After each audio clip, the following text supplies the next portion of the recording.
All right, so I was just on a walk with my family, and my sister Callie just spotted this little bull snake, and this one is a hatchling from this year. So this is really good news. That means that it is possible to start finding a lot more snakes just because there's suddenly a lot more of them.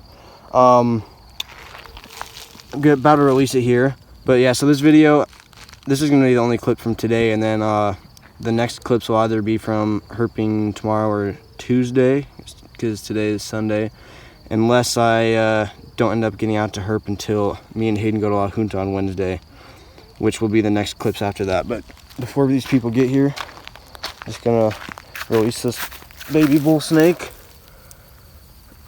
So that's the first bull snake my sister's caught before, so a lifer for her. But yeah, cool little guy, just going down that hole there. And hopefully when I'm back, we'll be getting some good herps as well in the next clips. All right, so I believe you just saw that bull snake clip from a week or two ago. But today it is August 10th. It's like in the afternoon around 5 o'clock. And we're just checking out this lake, looking for the soft-shell turtle that we've seen here before.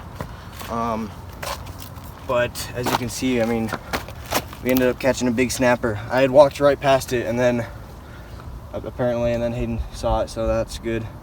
And he caught his first one 2 days ago too, so all of a sudden he caught 2 in 3 days. But yeah, so super glad we could catch another one. Seems like it's easier to catch these guys at the beginning of the season, at least because of the spots we know. Yeah, I guess I'll move him onto this more open section so we can check out. Oh, I guess. Damn. Super cool turtles. It's super fun to catch these guys all the time. I mean, even once you start to catch a lot of them, which I mean I haven't yet, it's still cool to find just big beasts, reptiles. They remind you a lot of dragons, because if we get a close look on this tail, you can just see all those little spines and all those ridges right along there. So it's super sweet. But yeah, I think we're gonna take some pictures, probably a few more video clips of this guy, and we'll let him go. Hopefully we can find someone else. All right, so we're just gonna let this guy go. Let's see if we can get a few last shot looks at him. I mean, those big feet right there. Super big nails and claws, which is really cool. But I mean, as you can tell, it's the end of the year. Had a lot of time this summer to start growing stuff on him, so he's got green tails, a lot of moss and algae growing on him.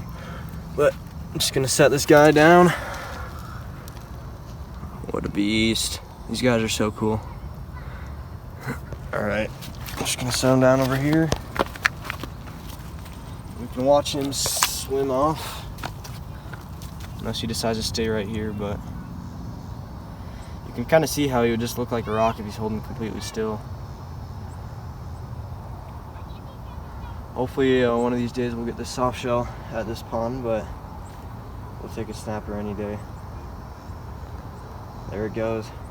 So I think we kind of have to head out now. Hopefully we can find someone else, but if not, we'll just put in maybe another clip, or this might be the whole video, or we'll just put another clip of something else another day, but we'll see. All right, so I think this is gonna be the last clip for this video, but I'm currently standing on this was a pond here. This is where I got the big snapping turtle last year, the one that was probably 40 pounds or maybe more.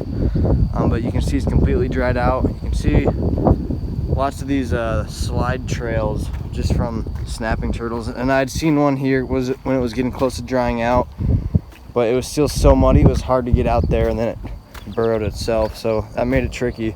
But I mean, you can see it's just completely parched.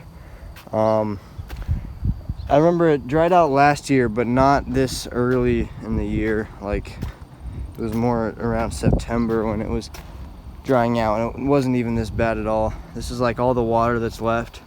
You can see the slide trails that were created. There was a whole bunch of giant carp here last time. There was a little bit more water, but they were all splashing around.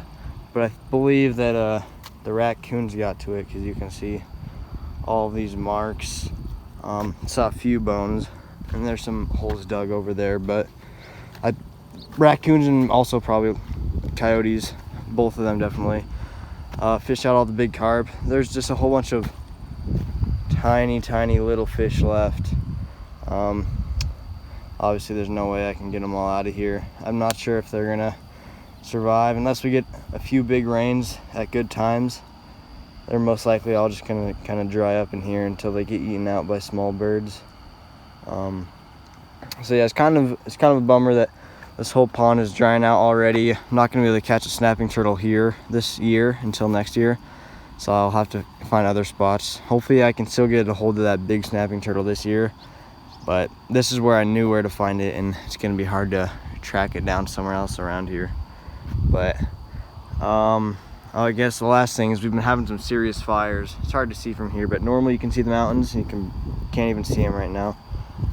So that's been a big issue too. I think it's just been so dry and hot.